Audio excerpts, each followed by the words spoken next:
Wewe twari kumwe uzongera umbone turi kumwe. Wamaso anjara tukora atari umubaba. Ntago amafaranga yanjye rimwe mwayari. Mumperekeza ngo nje kuyabikuza tuyasangire. Nitwa abakozi b'Imana.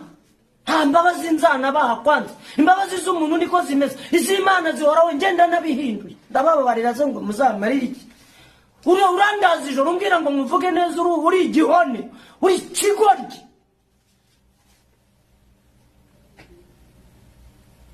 Mwemuzi ko umudamu wanjye yageze ku rwego ambwira ataho kugira ngo unywe inzoga. Njyewe nk'umugore wawe twasezeranye tubyaranye inshuro 5-6. Ati wajya mu bagore ugasambana. Ati kuko iyo wasinze umera nabi.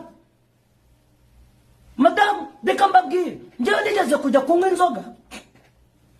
Ndangije kuko nabaga nshaka kubihisha umugore. Ubwo ni ibipasiteri byanjyanye.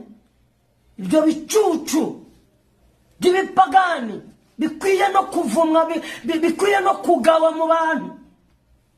Umwe arambwira ngo nzajye ngenda ngura intoryi kubera nari nasinze. Ndagenda ngura urutoryi rumwe 25,000 by'amanyarwanda. Mpura n'umupagani nawe warakaye urara ijoro acuruza intoryi n'inyanya, abaraye yijyaniye nyine yindi y'umusinzi. Ngera mu rugo ndurya, umugore ararubona ndamubwira ngo naruguza.